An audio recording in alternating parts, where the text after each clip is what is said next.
Hello, I'm Dr. Terry Orsi, American terrorism subject matter expert, and today I'm talking to you about 3 individuals that were part of a New York subway plot. January 8th marks the anniversary of the arrest of 2 U.S. citizens charged with acts related to terrorism, and they were involved in one of the biggest plots of terrorism since 9/11.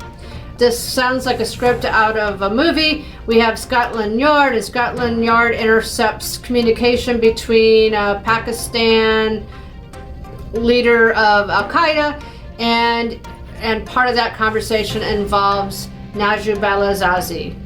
Zazi is a U.S. citizen, so Scotland Yard immediately told the FBI about it. And when the FBI looked into Zazi, they also came across 2 of his high school classmates, Adis Mutajanin and Zareen Abizeh, and found out that the 2 of them traveled with Zazi to Afghanistan back in 2008. And they were there with the idea that they wanted to join the Taliban and kill U.S. military personnel.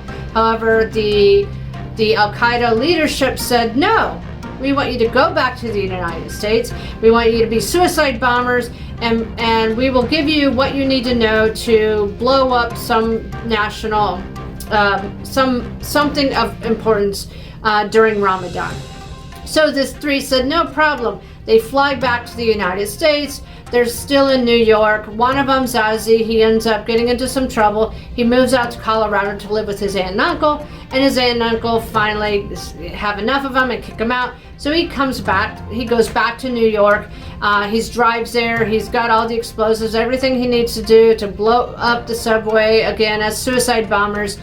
And they find out through some of the research says a local mosque, imam from a local mosque warned them, but they found out that the law enforcement were very much aware of their plot, so they stopped.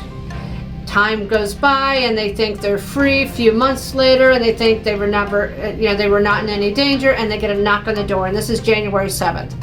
Now, by now, Zazi's already captured, and just to tell you a little bit, Zazi ends up helping the FBI quite a bit. In fact, he turns on his 2 friends, as well as many of the other members of Al-Qaeda.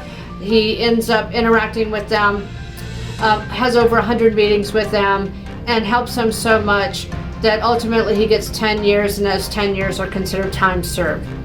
Back to the story, January 7th, his 2 friends are both visited by the FBI. The FBI takes away the passports and computers and some other things. Now, one of them, it gets a little nervous. He ends up saying, okay, this is it. I need to act now before it's too late. So he hops in his car and he's driving down the interstate, and he's decided he's going to kill himself. So he plows into a wall near this bridge, and prior to plowing in, he calls 911. It's very difficult to hear it, but he says, we love death more than you love your life. Now, that's something that's typical for Al-Qaeda supporters to say. So at that point, they know this is something to do with some radicalization happening. Mutajanin was a Bosnian American, and he, as I said, he crashed into a wall after calling 911, and he did walk away, but he had some injuries, and so he went to the hospital, and that's where the FBI caught him. Abizeh was arrested in Queens on January 8th as well, and he was a New York cab driver. He did take the firefighter test and passed it, but his name was far down on the list, so he never actually got to become a firefighter. Zazi grew up in Afghanistan, and although he was a classmate of the other 2 in high school, he dropped out of high school and was running a coffee cart on Wall Street. Zazi was also friends with Bryant Neil Vanas. Bryant Neil Vanas is another American terrorist, and I'll talk more about him later. They met Bryant when they were in Afghanistan back in 2008. He also had an online friendship, if you will, with Jamie Pauline Ramirez. She was a medical assistant from Colorado who also supported Al-Qaeda. Zazi became an informant for the FBI. He met with the FBI over 100 times, and not only did he help with the arrest of his 2 friends, he also helped informing on other Al-Qaeda operatives.